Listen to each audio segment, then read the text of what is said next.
Más ejemplos. Si habéis visto lo que es una matriz en mis vídeos o en donde sea, pues podéis comprobar muy fácilmente, no lo voy a hacer como he hecho antes, porque si no se extiende mucho el vídeo y tampoco es tan necesario estar ahí pendiente de ir comprobando cada una de las propiedades, eso lo podéis hacer vosotros mismos. Entonces la cuestión es que las matrices de m filas por n columnas con coeficientes en un determinado cuerpo, con la suma entre estos elementos, pues la propia suma de matrices, es decir, si tenemos una matriz A con estos coeficientes y una matriz B con estos otros, la suma que vamos a considerar es A más B, que va a ser la matriz con los siguientes coeficientes. Y ahora considerando el producto que tomaba un escalar y un elemento de lo que va a ser el espacio vectorial, es decir, sea lambda pertenece al cuerpo y A una matriz, podemos definir el producto como que lambda por esta matriz va a ser justamente la matriz con coeficientes estos de aquí. Y esto ya con multiplicación en el cuerpo K, porque hemos dicho que lambda era un elemento del cuerpo y los coeficientes de una matriz eran elementos de un cuerpo. Y aquí igual, con la suma en K. Y repito, que esta suma no se refiere a esta es la suma de matrices que se define partiendo de la suma del cuerpo. Y lo mismo con esto. Entonces, tomando este producto y esta suma, definida de estas formas, se comprueba que tienen todas las propiedades para ser este conjunto un espacio vectorial sobre K. Así que ya tenemos otro ejemplo de espacio vectorial. Que a priori veíamos que no tienen nada que ver, por ejemplo, los vectores de Rn con las matrices, y al final resulta que ambas cosas son espacios vectoriales.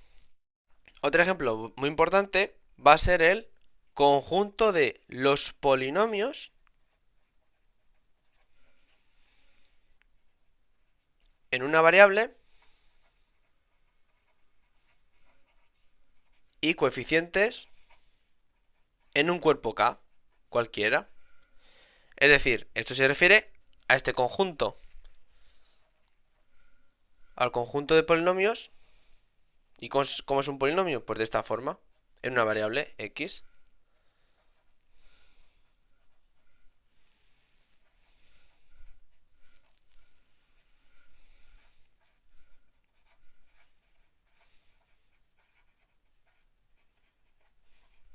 ¿Vale? Vamos a considerar el conjunto de todos los polinomios que podamos escribir con los coeficientes a sub 0, a sub 1, así hasta sub r, pertenecientes a un cuerpo dado y que fuesen de grado cualquiera. De 0, 1, 2, así con todos los naturales. Entonces aquí estamos albergando todos los polinomios posibles en una variable y con coeficientes en un cuerpo. Pues esto, con las siguientes operaciones, suma, pues la propia suma de polinomios, como os hayan enseñado,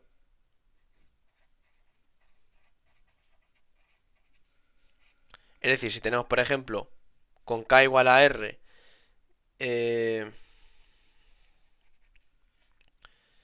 este polinomio y este otro, pues su suma va a ser la suma de los polinomios, ¿vale? Vamos a considerar esta suma. ¿Que cuánto va a dar? Pues esto de aquí. Bien fácil. Entonces, como veis, es una operación que toma dos polinomios y te vuelve a dar otro polinomio. Y además se puede probar que cumple todas las propiedades que le tenemos que pedir a la suma. Y para el producto, pues va a ser la siguiente, operación. Si tenemos lambda, un escalar, pues lambda por un polinomio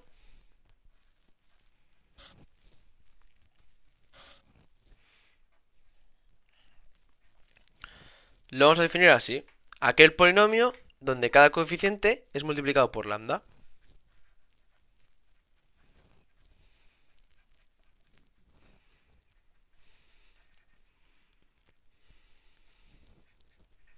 Entonces, de nuevo, aquí me estoy refiriendo a la multiplicación de aquí, la que tenemos en K definida, ¿vale? Y esta multiplicación de aquí se refiere a la multiplicación que va a dar de estructura de espacio vectorial al conjunto de los polinomios. Entonces, de nuevo, se puede probar que esto que te está cogiendo un escalar y un polinomio y te va a devolver otro polinomio. Y además va a cumplir todas las propiedades que le pedimos para que fuese espacio vectorial. Entonces, con esta suma y este producto, el conjunto de los polinomios en una variable y coeficientes en K es un espacio vectorial. En un vídeo aparte pondré como ejercicio, por si lo queréis ver, que los polinomios de grado menor o igual que un número también va a ser un espacio vectorial.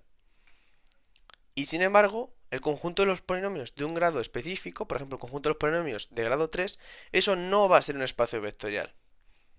Eso quizá lo hago en un vídeo corto como ejercicio sobre lo que estamos viendo. De momento vamos a seguir con más ejemplos. Vamos a terminar con este. Y es, vamos a considerar el conjunto de las funciones que van de los números reales a los números reales continuas.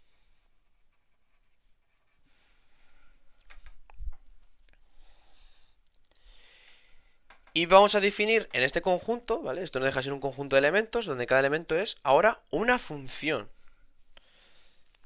Y lo dicho, vamos a definir las siguientes operaciones. Sea una función f de R a R continua y sea g otra. Pues vamos a decir que esta función f más esta otra nos va a dar otra función que la vamos a definir así. Va a ser aquella que coja cualquier x y nos va a dar f de x más g de x. ¿Vale? Esto es lo que estoy diciendo. Esta es la operación suma que vamos a definir. Dadas dos funciones, f más g va a ser de nuevo otra función que lo que va a hacer es a cada x nos va a dar f de x más g de x. Y nótese que está bien definida. Es decir, que la suma nos va a dar otra función que sigue estando en el conjunto. Es decir, que va a seguir siendo una función que va de R a R continua. Efectivamente, nosotros sabemos que la suma de funciones continuas es continua. Tal como lo vemos aquí. Por tanto, esto, el resultado de sumar dos funciones, nos va a dar una función continua y se define de esta forma. Y ahora, como producto, pues lo vamos a definir así. Sea lambda un elemento del cuerpo, y ojo, el cuerpo sobre el que vamos a definir este espacio vectorial es el propio R. Entonces, sea un escalar lambda perteneciente a R, pues entonces, si f es otra función cualquiera, de aquí de este conjunto, vamos a definir lambda por f como otra función que va a ir de R a R y la definimos así. Va a coger cada x y nos va a dar lambda por f de x. Y lo dicho, está bien definida, puesto que esto de aquí nos va a dar otra función, que va a ser esta de aquí, que vuelve a ser continua y por lo tanto va a estar bien definida esta operación. Y ahora se prueba que esta suma y este producto cumplen todas las propiedades que permiten que este conjunto, con esta operación y con esta, sea un espacio vectorial. Por ejemplo, en la suma tiene que haber un elemento neutro, que denotábamos así, tal que este, al sumarlo con cualquier otro elemento, nos tiene que dar la propia función f. ¿Cuál va a ser nuestro elemento neutro? Pues va a ser aquella función, porque claro, los elementos de v son funciones ahora, entonces el elemento neutro va a ser una función que vaya de R a R, ¿y cuál va a ser? Pues va a ser aquella que a cada x nos dé 0, es decir, que el elemento neutro va a ser una función que va de R a R y es justamente la función nula. Es decir, que a todo elemento de R le corresponde el valor de 0. Y efectivamente se cumple que esto, sumado a cualquier otra función, que según según la hemos definido aquí, la suma de funciones, lo que nos iba a dar era otra función de R a R, tal que al cada x nos daba la x evaluada en la primera función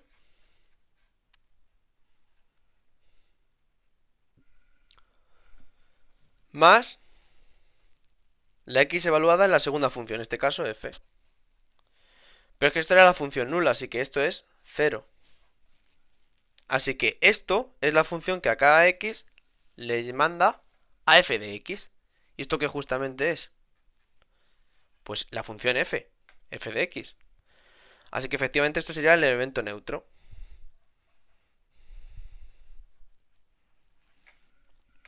Y aquí es donde quería llegar. Al principio del vídeo os había mostrado un ejemplo muy sencillo de espacio vectorial, que era lo que estáis acostumbrados a ver, que eran básicamente pues coordenadas, ¿no? Un vector de R3 pues sería el 1, 2, 2. Luego habéis visto algo un poco distinto, que son los polinomios. ¿Vale? Entonces hemos visto que, por ejemplo, el conjunto de los polinomios, en el conjunto de los polinomios, el polinomio x más 2, ese tan sencillito, en realidad es un vector, es un elemento de un espacio vectorial. Y ahora hemos acabado con un ejemplo un poco más extraño y acabamos de probar que el conjunto de las funciones continuas, la propia función, por ejemplo, f de x igual a e elevado a x, que sabemos que es continua, eso también lo podemos tratar como un vector. Entonces, con estos ejemplos que os he enseñado, espero que os haya quedado más claro lo que es un espacio vectorial y también el por qué sale la necesidad de definir estas estructuras algebraicas. Y es por lo que ya os dije, trata de generalizar diferentes elementos matemáticos que tenemos ya definidos.